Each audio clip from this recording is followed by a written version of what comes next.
Hello to all once again. Welcome back to कॉन्स्टाफर्स coaching. आज हम बात करते हैं मस्कुलोस्केलेटल के प्रॉब्लम और बोन के साथ में होने वाली प्रॉब्लम्स का नाम है फ्रैक्चर। देखिए, फ्रैक्चर क्या है?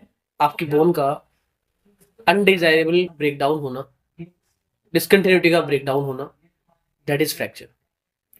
सबसे कॉमन कॉज जो है वो रोड ट्रैफिक एक्सीडेंट इसका हो सकता है, अनयूजुअल बोन मूवमेंट या ट्विस्टिंग मूवमेंट हो सकता है, या फिर कोई डिजीज कंडीशन हो सकती है जिनसे हमें फ्रैक्चर कॉमनली देखने को मिल सकते हैं।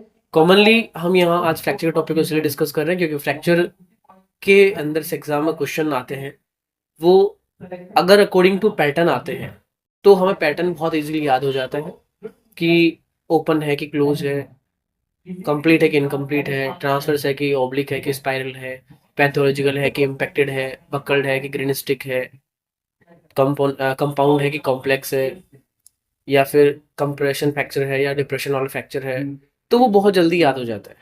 लेकिन according to name and location, कहाँ का कौन सी बोन का फ्रैक्चर और कहाँ हुआ है, जैसे कि आपका मोन्टेजिया फ्रैक्चर, गैल्जी फ्रैक्चर, आपका hangman fracture, Jefferson fracture, Bennett's fracture, Pott's fracture, march fracture, boxer fracture, Jones fracture, ये अलग अलग फ्रैक्चर, एवल्जन फ्रैक्चर, ये थोड़े से डिफिकल्ट लगते हैं।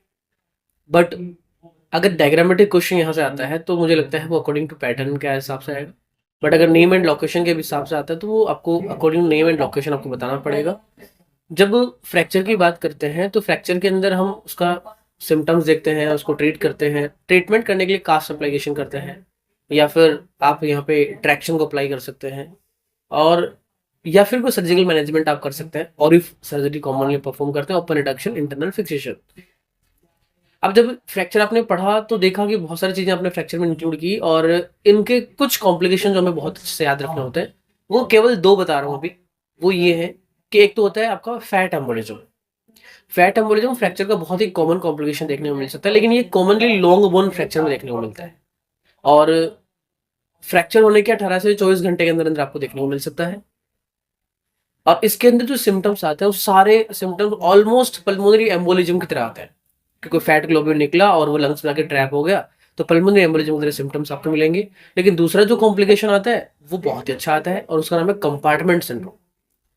कंपार्टमेंट सिंड्रोम बहुत ही अच्छा कॉम्प्लिकेशन, मतलब हम बोल सकते हैं बहुत ही खतरनाक कॉम्प्लिकेशन जिसको हम बोल सकते हैं, क्योंकि इसके अंदर अगर फ्रैक्चर साइट की बात करें तो उस एरिया के ऊपर जो प्रॉपर मसल्स प्रेजेंट है, उस मसल्स के कंपार्टमेंट में, अगर मसल्स के फेशिया की बात करें, फेशिया में वहां पे प्रॉब्लम आने लगती है, और प्रॉब्लम आने लगती है तो साथ में वहां पे present blood supply, nerve supply की ऊपर प्रॉब्लम आएगी।